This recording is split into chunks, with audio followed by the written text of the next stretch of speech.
to be honest with you, I feel like I want to shoot myself if I hear someone else say, I don't think you did it because you're a nice guy, Adnan. Previously on Serial. Did anybody else use the phone? Yeah, Adnan, I remember he was talking to a girl. He put me on the phone with her for like 3 minutes. I said hello to her. I just remember he had told my daughter he had seen the body of a girl in the back of in the trunk of some vehicle. I think the guy's name was maybe Adnan. This is a Global Tel-Link prepaid call from Adnan Sayed.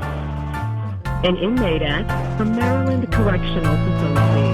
This call will be recorded.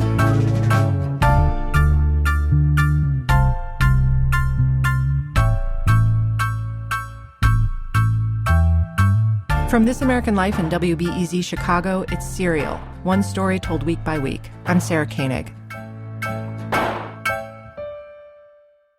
I heard about this other case of a kid named Justin Wolfe. Actually, Adnan mentioned the case to me, kind of in passing. I can't remember how he heard about it. He reads a lot of different stuff in prison.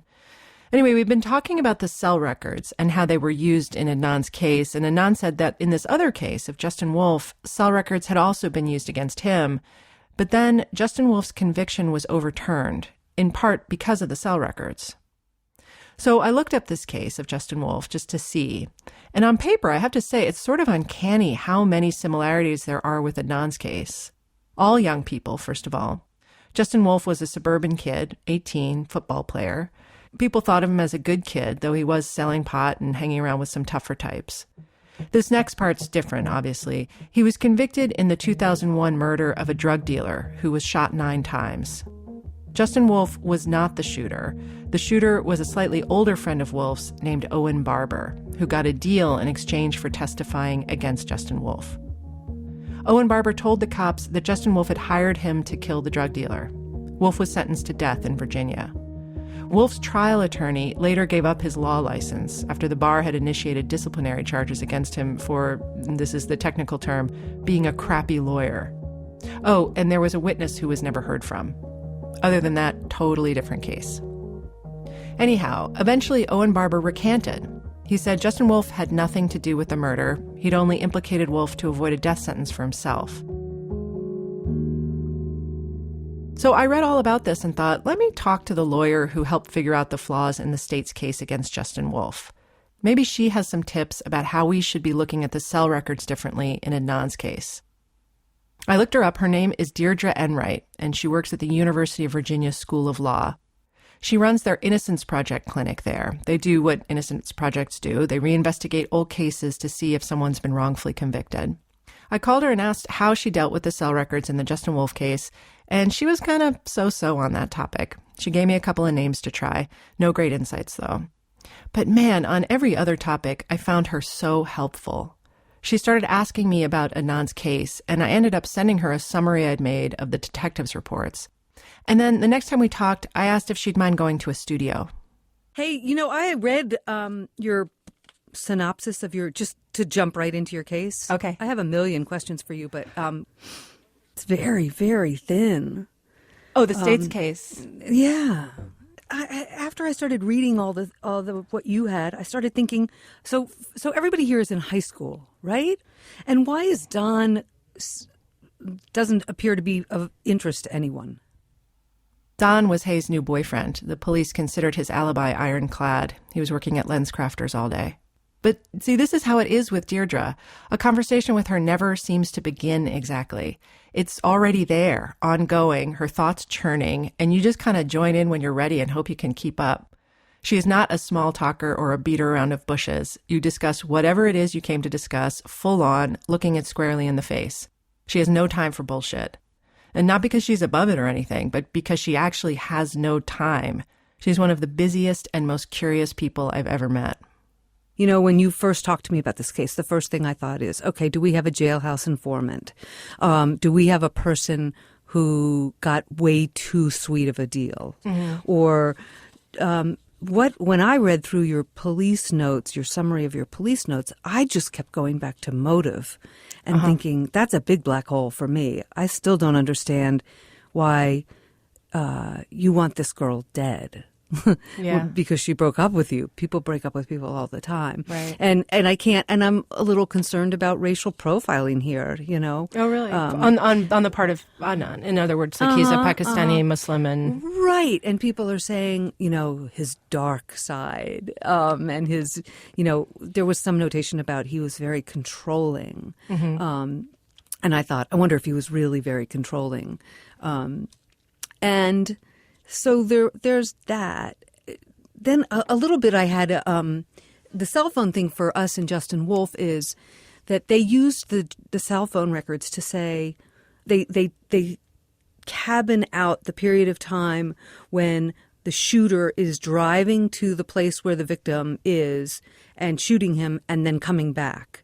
And so they put those up on a board in the courtroom and say, look at this. He calls him right before he commits the murder and he calls him right after he commits the murder, you know. But and then you get everybody's phone records, right? All these kids that are buying pot and smoking pot and selling pot, and everybody's calling each other all the time. So then you stop and stand back and say, well, so what are they trying to say? That Justin Wolf and these kids, these upper middle class kids, are so stupid that they get in a car and call and say, okay, I'm on my way to murder him.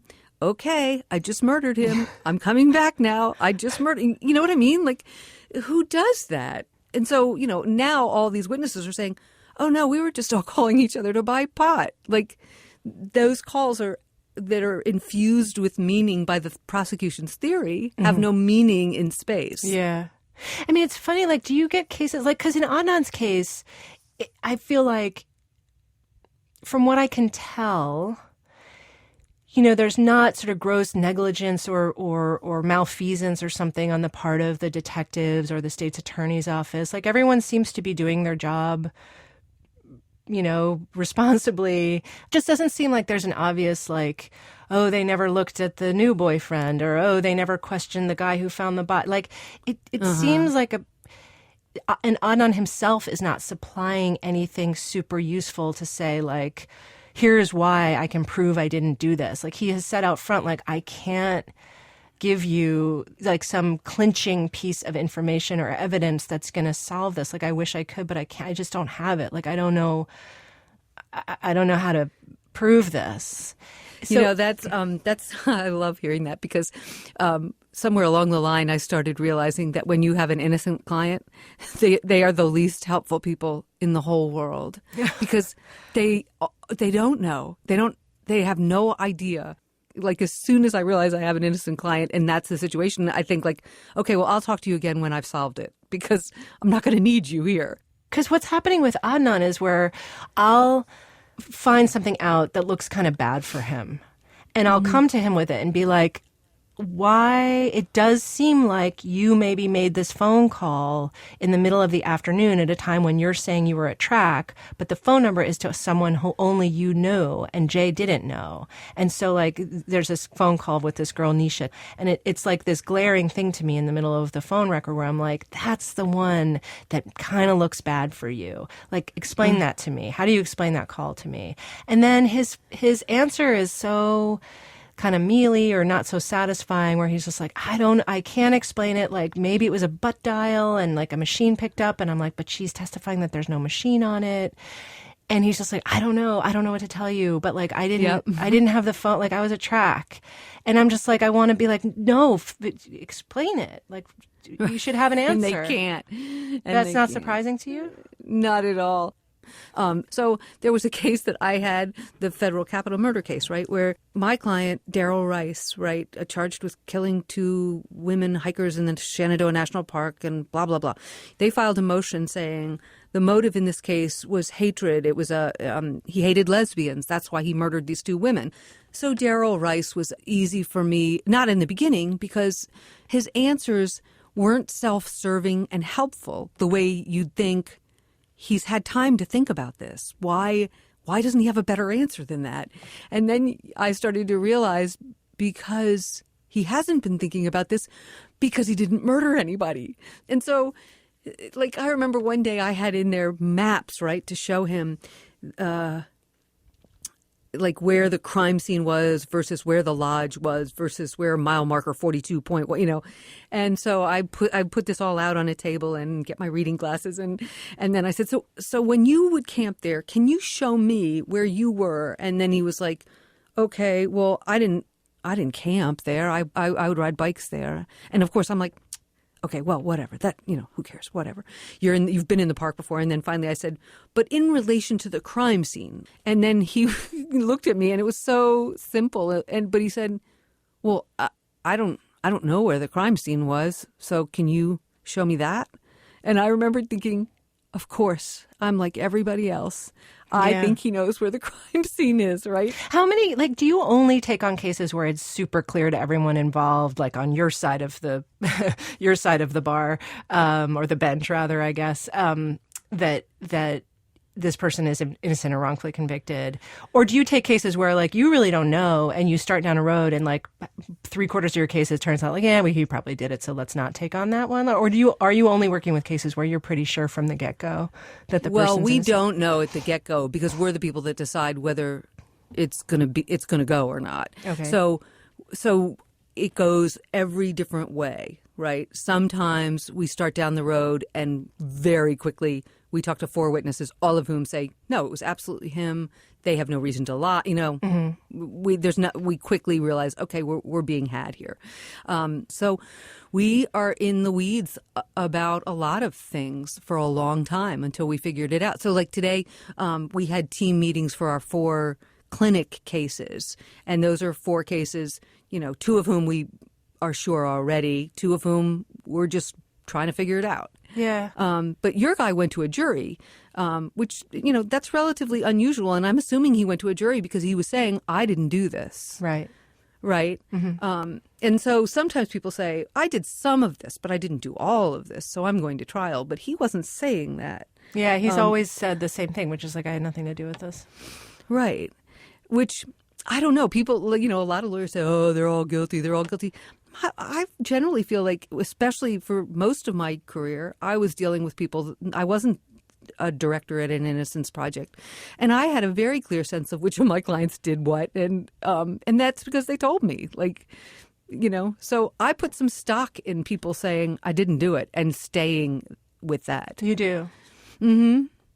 Yeah. Now, I know some people would say I'm naive, but I also think I've been doing this work for a really long time. I don't think naive is a good word for me. You know what I mean? So I mean, how I feel like because I feel like I'm having this experience where I'll read something or I'll do an interview and I'm like, okay, yeah, there's no way he did. It just doesn't add up. It doesn't add up. And then the very next day I'm like, oh my God.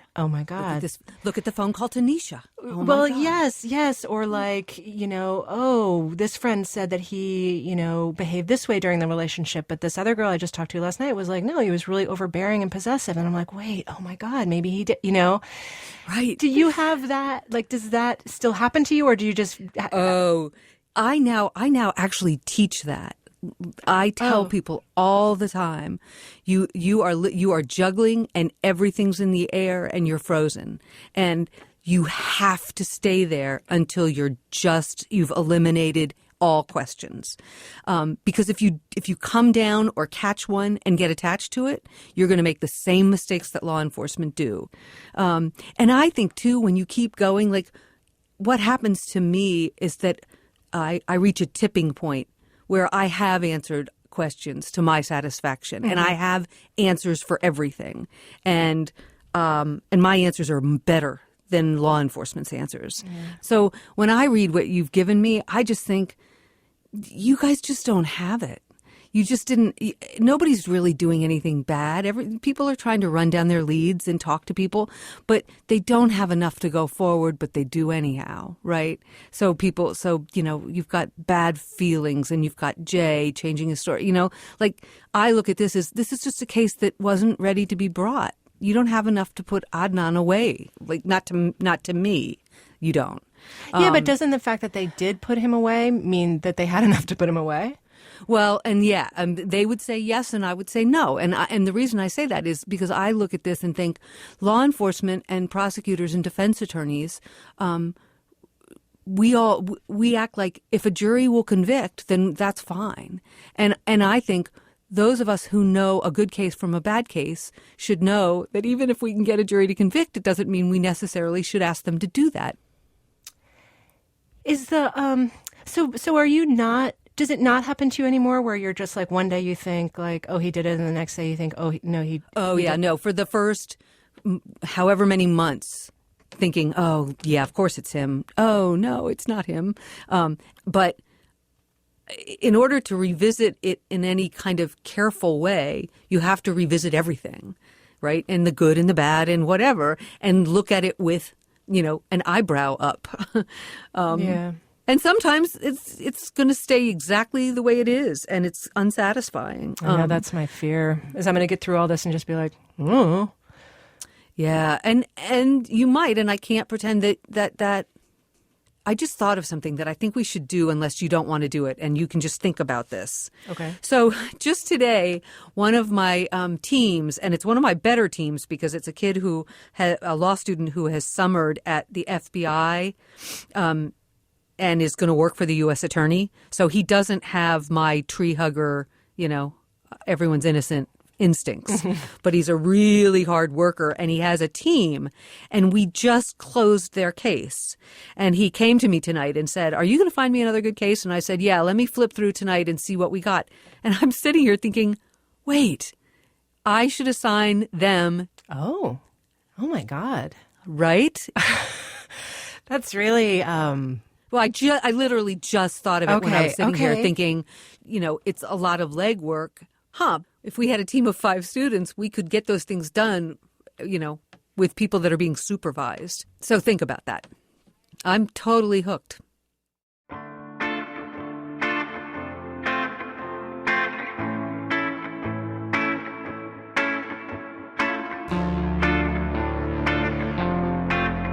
I did think about it. I said yes. Go ahead. Not that I would work with her. My job, unlike theirs, is not to figure out if or how I can exonerate Adnan. But sure, if they wanted to take a look at the case on their own, of course I'd welcome that. Many more sets of eyes, some fresh, some jaded, could only be helpful, it seemed to me. I went down to Charlottesville to see how they were getting along. Here is the sound of a law clinic getting ready to consider a new case. That's a scanner scanning its little scanner heart out. It's manned by anyone Deirdre can grab, her students mostly. A couple of her kids come by the office. She gets one of her daughters scanning. You said the scanner smells good? Yeah. It smells like laundry and ink. And I don't actually know what laundry smells like. That's Deirdre. So now what we do usually, and when we get our cases, is we collect what mom has, what the inmate has, what is in the court file, what paper everywhere. That's what we do, is collect all the paper and then do exactly what they're doing.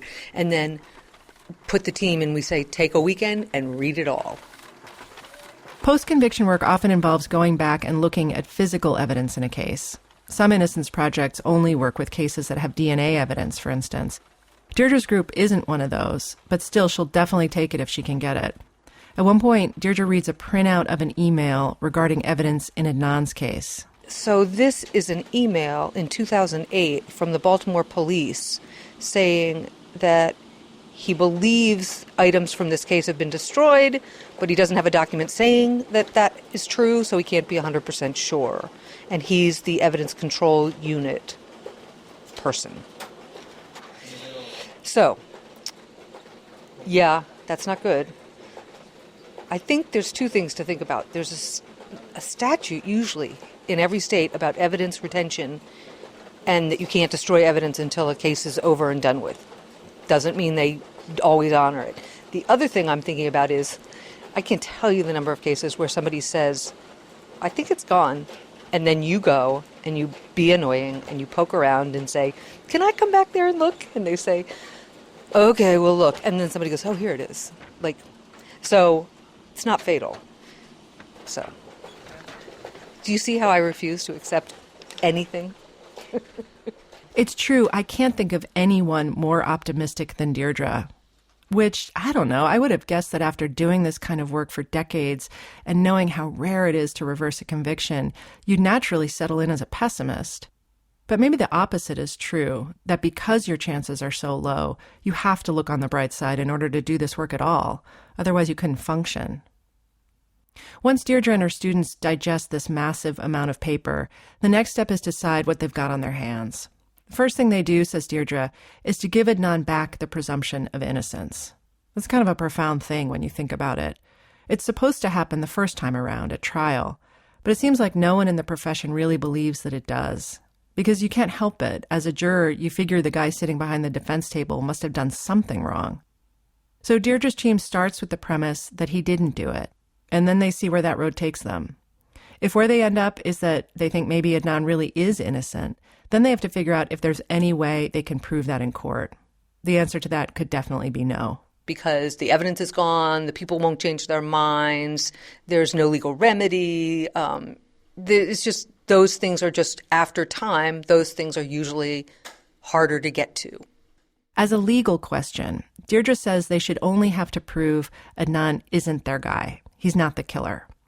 But as a practical matter, she said, their chances are much better if they can go a step further and say to the state, not only is this not your guy, we can tell you who is your guy. The truth is, when you can give the answer of who it is, it makes it a whole lot easier on everybody else to walk away and do this thing that no one ever wants to do. And usually there's some logical explanation, right?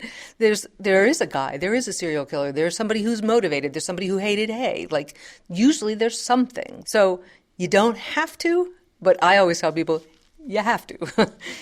Of course, after looking everything over, Deirdre and her team might well decide that maybe Adnan is guilty, in which case they would quietly pack up the files and just keep their mouths shut. But what I'm saying is, like, that could happen here in Adnan's case. Like, you could look at it and be like, yeah, it looks like he did it. Say it to me, I mean, not to the world. Right. I would say it to you. I would say it to Adnan, but I wouldn't say it to anyone else. I'll let you do that.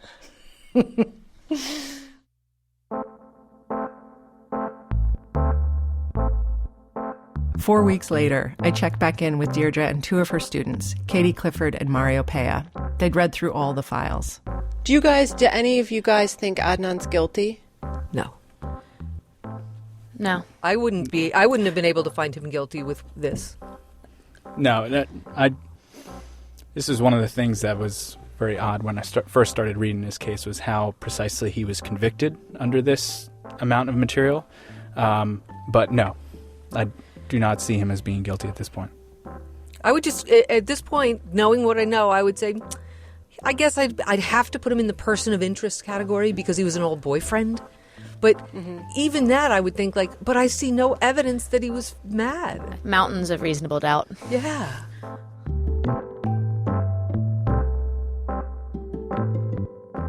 This surprised me. Somehow I thought at least one or two of them would end up on the fence, but they all sounded so forthright.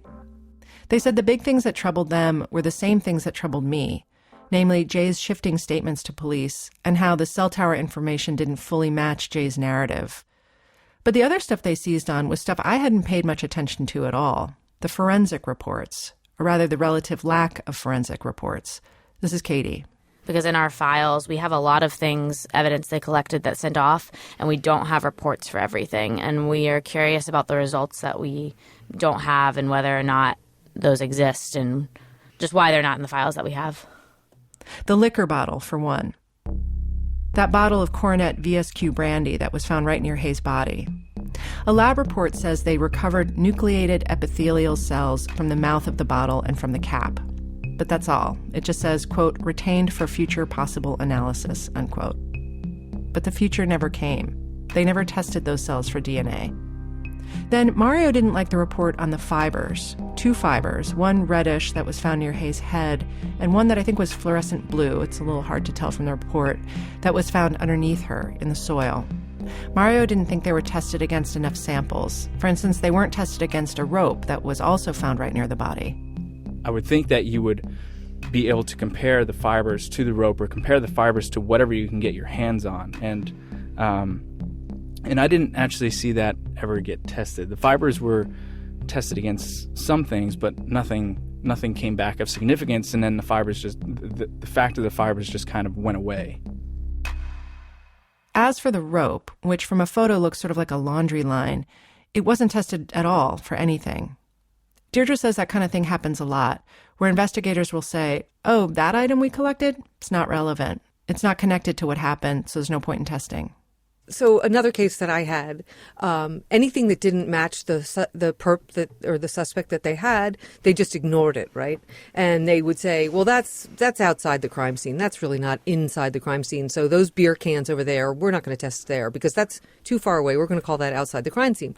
And when I talked to DNA experts about that, they were saying, yeah, I mean, if you swab that and you get some skin cells or saliva, and it's just random, you get no hit on anybody, well, then it's neither here nor there. But they were saying, but if you put it in and you get a hit on a serial killer, right, or one of two other people who killed Asian women within a year in Baltimore, well, now we've got enough to charge and convict somebody. So what you call relevant and irrelevant, you can only do once you have a test result. Finally, Deirdre and Katie and Mario were all confused by the swabs that were taken from Hayes' body. The medical examiner had done what's known as a PERC kit. It stands for Physical Evidence Recovery Kit. It's a standard procedure in a rape case, but it's also done in some murder cases. There was no evidence Hay was sexually assaulted, but they did the swabs just the same. The medical examiner's report says they came back, quote, negative for spermatozoa, unquote. But that's about it. Which seemed very thin to Deirdre, that these swabs weren't examined more thoroughly, that they were never tested for DNA. Which is just weird. That seems very strange to me in a case like this. That seems very strange to you. You almost always submit that for DNA testing. Okay. And that's what we're not seeing is a lab report that says, you know, if it came back, and that's the other, being loosey-goosey about whether it's not Jay, not Adnan, you know, that's strange. Right. So, okay. So is that something that you guys would want to get tested? Absolutely. Yes. Deirdre, you can correct me if I'm wrong, but this certainly seems to be quite a bit to get started. Do you have any metric of how hopeful/hopeless this one looks at this point in terms of finding out something useful and usable? Mario's shaking his head. That's because he's a pro-government, right-wing Republican operative. Stay easy here. I'm teasing. Please don't put that on the radio. I checked with Mario. He said it was fine. You know, it's always an outside shot. Always. But there's enough here. I guess what I'm saying is there's enough here that you think it's worth asking these questions. You know what I mean? Like, do you guys independently feel like, no, something went wrong here? Or is this just like, well, we're sort of humoring you, the reporter? No, I would look at this as this. I would have a team on this case saying, keep going. I see. They all seemed so hopeful, so sure that with enough digging they were going to shake something loose. But I was more skeptical. I mean, I felt like I'd been in that same mindset for so many months, and I hadn't found anything that absolutely tipped the scale in Adnan's favor. Anyhow, Deirdre noticed. Sarah, you sound really down on Adnan today. I don't know. Yeah, I do. I go up and down. Sometimes I'm totally with them. And then other times I'm like, I don't know, dude, this doesn't, why can't you remember anything? Why is this nothing? I don't know. And then I just go back to like, why can't you account for this day of all days? You knew it was an important day. You got a call from a cop that day asking where your ex-girlfriend was. Surely you must have gone over it before 6 weeks had passed. Surely. Yeah, You know? I don't have that reaction, but I see what you're saying. Yeah. And then I just am aware of like, what if he is this amazing sociopath and it's just like I'm being played, you know? I mean, I don't get that sense, but he's really charming. He's really smart. He's funny. Mm-hmm. And you're like, yeah, and he could totally be a sociopath. But see, here's where I go with that. Like in my 6 years of doing this, I pray for a sociopath. Because I never get those guys. I get the innocent ones, and I get these dumb. So me and my friends smoked crack for 3 days, and we drank 5 bottles of whatever, and then we got a plan. That's who I get all the time. So I think like the odds of you getting the charming sociopath, you're just not that lucky. Very few times have I had a client, and the ones who really did it, and they have serious mental issues, and they're not sociopathy. They're, schizophrenia or florid psychosis because of a, whatever. I just think the odds of him being that and no one having detected any signs of it until he kills his girlfriend, who he's moved on from. So Deirdre and her gang, they've got to stick with stuff they can bring to a court. Forensics mostly. And they're on the lookout for another explanation entirely. Maybe Adnan had nothing to do with this at all. Maybe it was a serial killer. Maybe there's a clue from another Baltimore cold case. They're like explorers headed for a bold new world. Me, I'm going to stay right here at home with my little garden spade and keep scraping at the thing that confuses me most. Jay. Next time on Serial.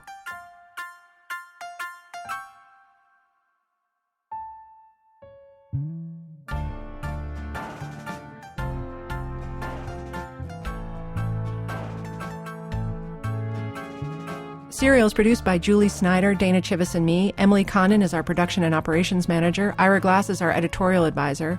Fact-checking by Karen Fragala-Smith. Administrative help from Elise Bergerson. Our theme music is composed by Nick Thorburn. Scoring music by Nick and by Mark Phillips, who also mixed our show. Our website, where you can listen to all our episodes and find photos, letters, and other documents from the case, and sign up for our weekly emails, serialpodcast.org. Serial is a production of This American Life and WBEZ Chicago.